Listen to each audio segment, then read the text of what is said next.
What's going on, guys? Welcome back to United View. Hope you're all doing very well. The jingle bells, Marcel. The jingle bells are back. Yeah. Say Christmas. Oh, United View saying, yes. We haven't heard it as much in December. Yes, we haven't heard it that much. And now the jingle bells are back. The World Cup's over. The jingle bells are back. And also football is back. Club football's back. It's Manchester United versus Burnley. Carabao Cup, Old Trafford, round of 16, which is the fourth round. Let's get straight into it, Marcel. I was just thinking this before we started. Who's going to start this game for United? Let's get into the starting 11. I mean, what starting 11 do you think starts against Burnley at Old Trafford? Oh, it's an interesting question because we have to think back to the last two games Manchester United have played, and we saw a selection of kind of closer to the first team pros. I'm talking about the McTominays, talking about you can throw even Garnacho in that list. Martial, of course, Tony Martial played as well and scored, I think, in one of the two games. So there's a couple players, and then Zidane looks like he's pushing in and around that. So I'm thinking, Owen, maybe 5 or 6 of those players maybe get selected out of those two friendlies, and then you're looking at maybe Eriksen's been back early. Believe it or not, Casemiro's been back early. So you look at, and De Gea's not played, so that's somebody of quality that needs to be there in the team. So there's a few players that look like they're more first team players, but we've seen from the last two games our level hasn't been there. Ten Hag is a competitive manager and would wanted to win the last two games, Owen, but we haven't been looking good, and it worries me. Are we going to hit the ground running against Burnley? I think starting 11 will be as follows. And I tell you what, and I'm not just saying this because you're here, the goalkeeper situation is going to be interesting because Dubravka played the last Carabao Cup game, didn't he, against Aston Villa? Yes. So you would actually think Dubravka will probably play, because he's played in the Carabao Cup. Which Marcel's dream. You make my dreams come true. No, it's going to be Dubravka in goal. Right back's a really interesting one, Marcel, because obviously, look, Diogo Dalot was at the World Cup, but he's got an injury. He picked up an injury in Portugal's game. He has been back at Carrington, but that's to undergo tests on what they think is a hamstring issue. So who plays right back? Is it a situation whereby, is it Wan-Bissaka, who did play in those mid-season friendlies, and let's be honest, was not good. He was really, really poor. And the expectation is that he's going to go in January. There's reports of Wolves and West Ham being interested in him. Or does Erik ten Hag get Malacia back and say, Malacia, you're at right back once again, and it's a bit makeshift? Yeah, it's Malacia. It has to be Malacia. We saw, we watched the watch-alongs here at United View, and we saw the Wan-Bissaka's enough. He's clearly not good enough. He looks at 6s and 7s, letting his man run past him, in empty stadiums, where the competition's nowhere near the Premier League level or Championship level, in my opinion. And he's just not good enough. And I think it has to be Malacia. We've seen Malacia play right back as well and come inside, and the role be a little bit different to how he plays the left back. But it's more encouraging than Wan-Bissaka right now. I can promise you that much. So, I think Wan-Bissaka will be let go of, and it has to be not Malacia. I think Wan-Bissaka will get let go of, and it has to be Malacia on one side and Luke Shaw on the other. You think Luke Shaw will be back? I mean, it's interesting because the quarterfinal players, there has been enough time, hasn't there? And I think because we so much associate with going out of the tournament and then going on your holidays, but this isn't a regular tournament, the World Cup. It's midway through a season, so there isn't really time to have a holiday or anything like that. Or I have seen some players have a really short break, but I mean, when did England last play a game? It was at this point, 10 days ago, something like that. I think it was something like that. So by the time the game comes around, it almost might be not a couple of weeks, but a little bit longer than that. So has there been enough time for the England players to get back in? Do you think? I mean, because and I guess, look, if who else is going to play left back? It's kind of got to be him, has it not? Yeah. Have they had enough time? Potentially. I mean, I think they're top 5 players, and you're, like you said, you're playing in the middle of a Premier League season. So I think the likes of Luke Shaw, at least if 67. There's Guajardo, the left back as well. Yeah, there's a left back. Guajardo. Yeah, but these are academy players, aren't they? So this is going to be the challenge. Yeah, but if you play Luke Shaw for 70 odd minutes and maybe give him 20 minutes at the end, something like that, then there's something maybe you can work with. But I don't know. I don't know. I think England players have had a long enough time, and they what stage did they leave? It was quarterfinal stage. By the time the game comes around, it would have been 11 days since they'd have played Yeah, that match. yeah. Luke Shaw So, has to play. so I I think mean, I think it depends. It's going to be interesting that, you know. So if okay, so we're saying Malacia at right back because basically it's the same for the Netherlands because they played the day before England, didn't they? So we're talking about for them it'd be like 12 days. So if we say Malacia at right back, left back. Maybe. To be honest, though, actually, then it might have to be Malacia at left back and then right back Aaron Wan-Bissaka. It might just what it has to be. It do might you just think have to so? be that. Possibly. I mean, it depends how quickly these England players are back in. I mean, and that brings us on to centre backs then. So who plays at centre backs? You've got Lindelof will probably play, but who's Yeah, going to go alongside it? It has to be Maguire. There's no one yeah, else. yeah. Lindelof and Maguire. Yeah. Lindelof and Maguire for sure. And credit to Maguire. One of his best attributes is always being available. So he most probably plays, and he's still got to prove himself. He's still definitely second, third, maybe even fourth place in my mind at times. When we're talking about the two World Cup winning centre backs that we have now, and Martinez and Varane from last World Cup. So yeah, it's gonna have to be. Which, by the way, just doesn't look good enough. It looks like a poor centre back partnership for Mm, me. It reverts back to how we used to be, which is at sixes and sevens at the back with yeah. a Lindelof and Maguire. Funny enough, last season I think it Is was there that any partnership against chance? Burnley. Is there any chance that we're saying again about Maguire, like maybe the England players are not just ready to come back just yet? Is there any chance it could be Lindelof and someone like Twanzebe? He has been back in training. I saw a picture of him in training the other day. I mean, how serious is Ten Hag going to take this game? You know, because he might be forced just to be like, look, it's just too soon. So Yeah, I've got to put in Wan-Bissaka. I've got to put in Twanzebe. You know, is that a possibility? listen, you're getting my hopes up. You're getting my hopes up. I've said for a little while. I've said for a little while, and I want to see Tuanzebe play a few games. Yes, he's been injured, horrific injury record, and just hasn't been available for us. And overall has only had maybe one good game, maybe against PSG, and that's it. But and that was how long ago was that? So but it would be good to see him get a few games. But nah, I think it's going to be Maguire. I think Maguire wants to be available. I think he's got a point to prove. Okay, yeah, had a decent World Cup, but you don't play like that for Man United. So you got points to prove. If you can play, you play. And Lindelof has been okay during the last couple of games, Mhm. preseason games. But Lindelof, Maguire, Luke Shaw, Malacia, and then the headaches, the midfield. Who do you put in that midfield? I mean, this is already we're disagreeing. So in goal, we're saying Dubravka. I Yeah, think it's going to be Malacia left back because even though he was with the Netherlands squad, he didn't play, so he is fresh. I think yeah. the centre back partnership. I think it's going to be Lindelof and Twanzebe, and then I think the right back is going to be Wan-Bissaka. Which, by the way, that back four, I understand it's horrific, Horrific. but I think that's the situation we find ourselves in when you have a game 3 days after the World Cup final. By the way, which is ridiculous. Yeah, And yeah. then midfield, you would think Ericsson would play because he got knocked down the group stage. It's been enough Exactly. time. Ericsson should play. Can we agree on Yeah. that? Yes, has to. Yeah. And then next to him, McTominay, maybe. Yeah, and had the captain's armband by the way for a couple of those games. So yeah, he looks like he's a shoe in. And then who's your point man? Donny. Donny Well, Owen. look. This is why he's in the squad, is he not? Right? Is to have those kind of opportunities.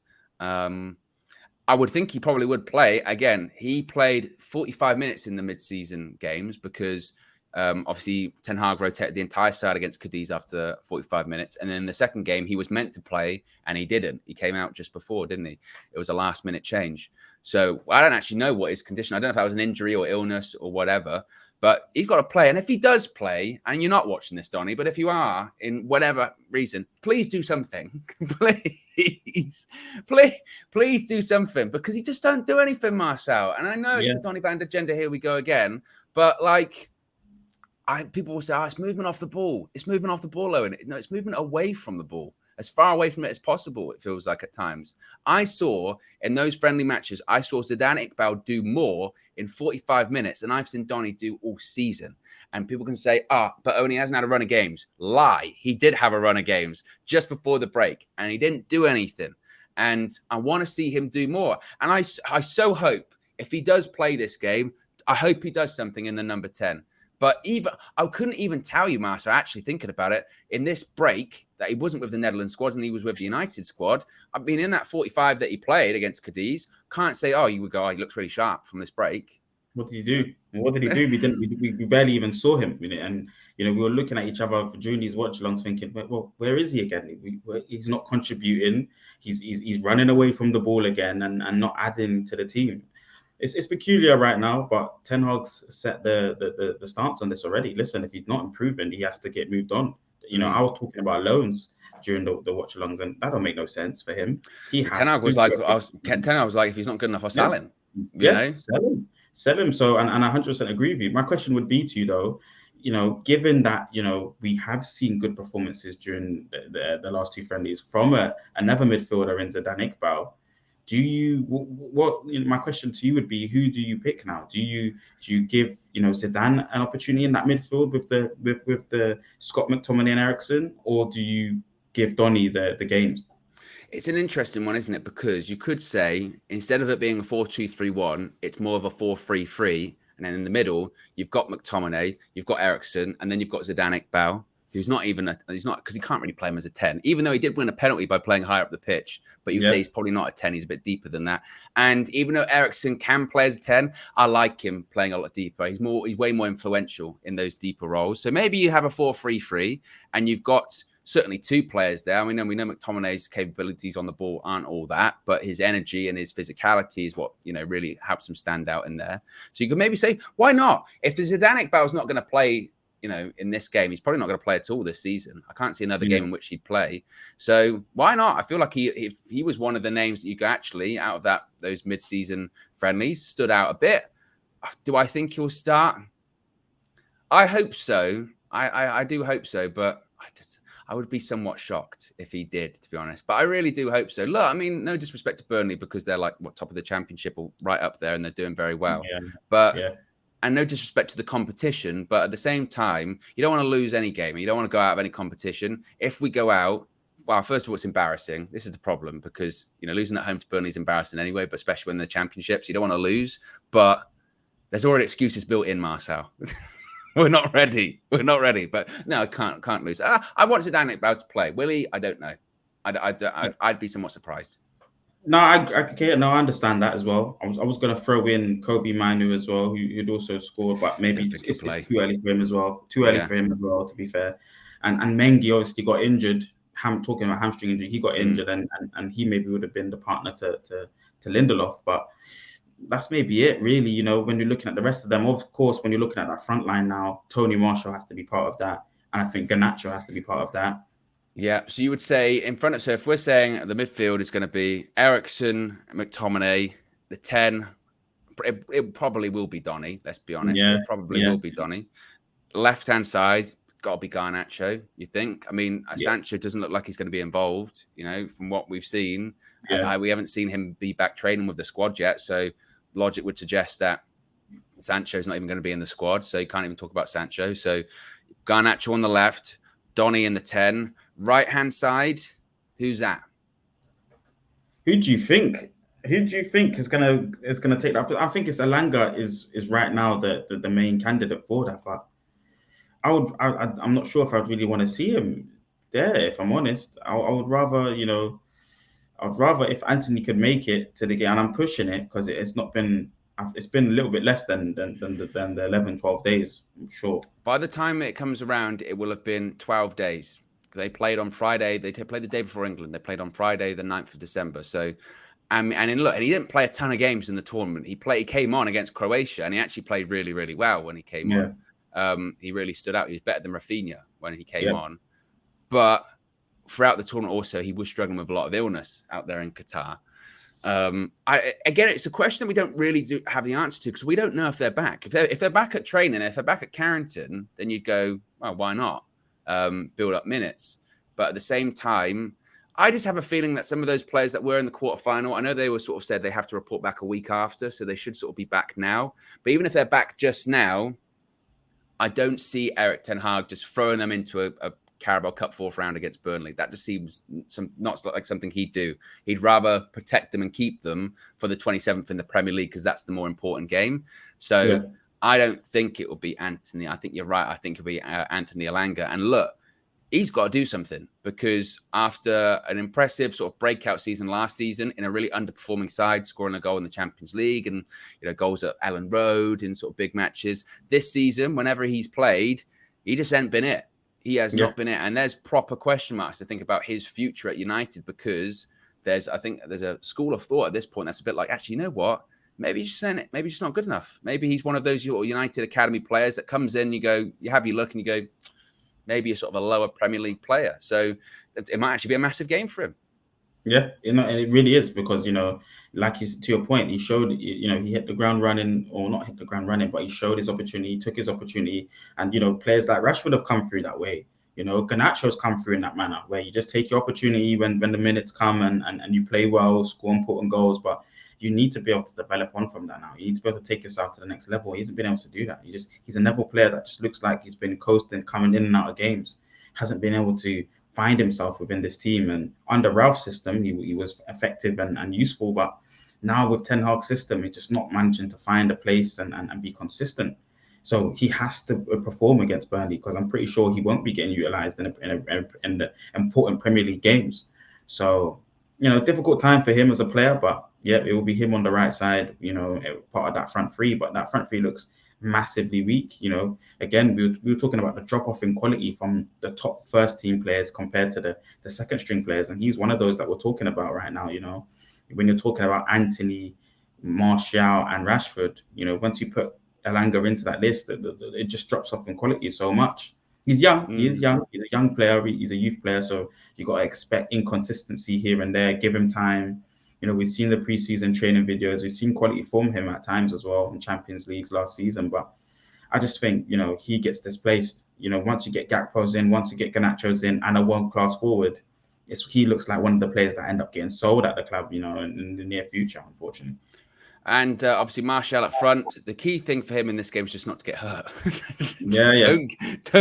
Don't get hurt, Tony Martial. We need you for the remainder of the season. But look, he does also have to play games because he's got to build up his fitness. And the thing is, I don't think that this won't be the game that he plays his first full 90 minutes, by the way. Whilst he did play both games, 45 minutes apiece, or sort of 60 minutes in the one against Real Betis, he won't play 90 minutes on Wednesday against Burnley because Ten Hag won't risk him. There's no way that you would just go, play 9 minutes. No, I don't think so. I really don't.